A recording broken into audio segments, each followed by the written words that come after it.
Hello friends, welcome to our channel. இன்றைக்கி நம்ம வீடியோவில் சூப்பரான ஒரு லஞ்ச் பாக்ஸ் ரெசிபி தான் பார்க்க போகிறோம். சிம்பிள் அண்டு டேஸ்டியான தக்காளி சாதம் தான் செய்ய போகிறோம். இது பார்த்திங்கன்னா இந்த ஸ்பைசஸ்ஸு அதிக மசாலாலாம் இல்லாமல் 15 நிமிஷத்தில் சுலபமாக செஞ்சு முடிச்சிடலாம். இது எப்படி செய்யலான்றதை வாங்க வீடியோக்குள்ளார போய் பார்க்கலாம். வீடியோவை ஸ்கிப் பண்ணாமல் எண்டு வரைக்கும் பாருங்கள். அதுக்கு முன்னாடி நம்ம சேனலை சப்ஸ்கிரைப் பண்ணாதவங்க சப்ஸ்கிரைப் பண்ணிக்கோங்க. இப்போ நம்ம தக்காளி சாதம் செய்யறதுக்கு அடுப்பை பற்ற வச்சு ஒரு அகலமான கடாயை வச்சுக்கோங்க. அது சூடு ஏறட்டும்.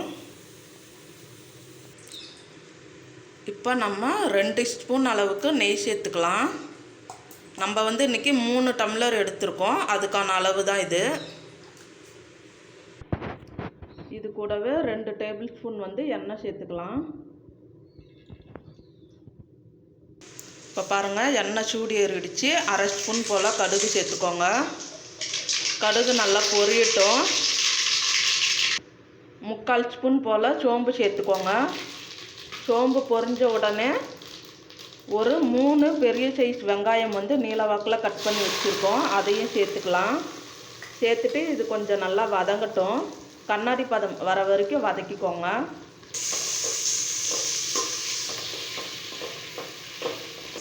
இப்போ பாருங்கள், வெங்காயம் இந்த அளவுக்கு கண்ணாடி பதம் வந்த உடனே நம்ம ஒரு கட்டு பூண்டை தோலை நீக்கிட்டு இடித்து வச்சுருக்கோம். அதை சேர்த்துக்கோங்க.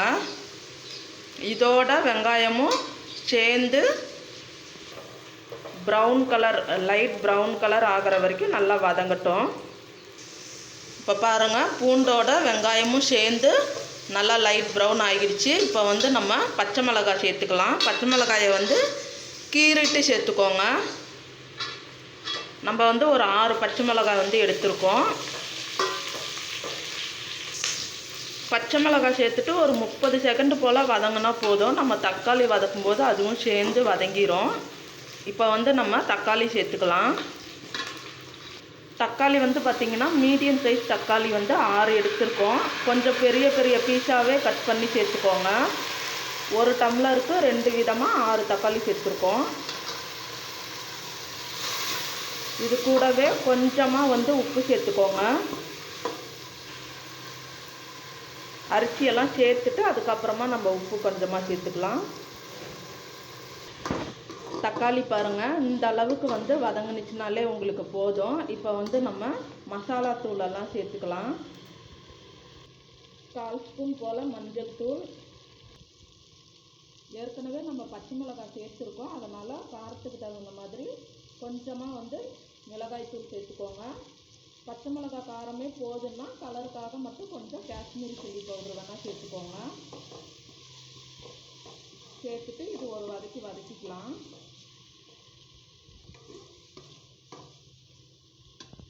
இப்போ பாருங்கள், தண்ணி நம்ம அளந்து வச்சுருக்கோம். 6 டம்ளர் தண்ணி, அதை சேர்த்துக்கலாம்.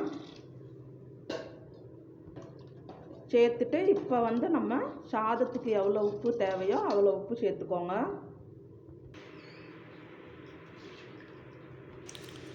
உப்பு காரம்லாம் இதுலேயே செக் பண்ணிவிட்டு இப்போ நம்ம தட்டு போட்டு மூடிடலாம். இதை கொதிக்கட்டும். அதுக்குள்ளார நம்ம அரிசியை கழுவி வடித்து வச்சுக்கலாம்.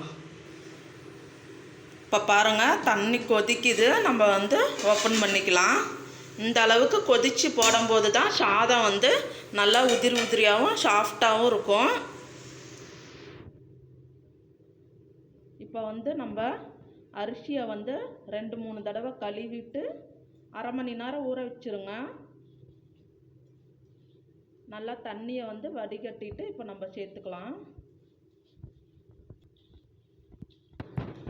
அரிசி சேர்த்துட்டு ஒரு கிளறு விட்டுட்டு இது மீடியம் ஃப்ளேமில் வச்சுட்டு கொஞ்ச நேரம் அப்படியே வேகட்டும். இந்த அளவுக்கு தண்ணி வற்றினதுக்கு அப்புறமா பாருங்கள், கொஞ்சம் தண்ணி இருக்கணும். இந்த அளவுக்கு வெந்திருக்கணும். இப்போ நம்ம கொத்தமல்லி, கருவேப்பிலை, கொஞ்சமாக நெய் சேர்த்துக்கலாம்.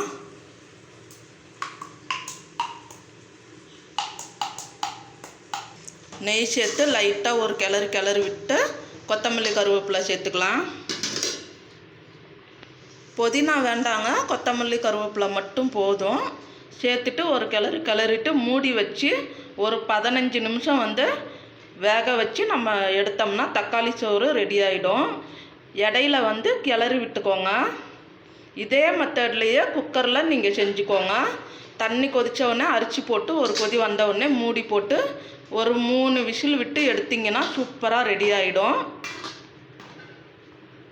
இப்போ தட்டு போட்டு மூடிட்டு 15 நிமிஷத்துக்கு அப்புறமா நம்ம பார்க்கலாம். மேலே வந்து ஒரு வெயிட் வச்சுக்கோங்க.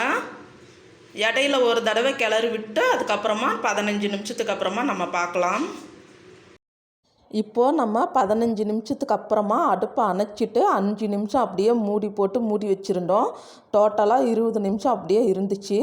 இப்போ ஓப்பன் பண்ணி பார்த்தீங்கன்னா உங்களுக்கே தெரியும், நல்லா வந்து உதிரி உதிரியாக சாதம் வந்து கொஞ்சம் கூட வந்து குழஞ்சி போகாமல் நம்மளுக்கு சூப்பராக ரெடி ஆகிடுச்சு. கண்டிப்பாக இதே மாதிரியே நீங்களும் குக்கரில் செஞ்சு பாருங்கள். 15 நிமிஷத்தில் சூப்பராக ரெடி ஆகிடும். இந்த வீடியோ உங்களுக்கு யூஸ்ஃபுல்லாக இருக்குன்னு நம்புகிறேன். இந்த வீடியோ பிடிச்சிருந்துச்சுன்னா மறக்காமல் கமெண்ட் செக்ஷனில் எப்படி இருந்துச்சுன்னு சொல்லுங்கள். தேங்க்யூ.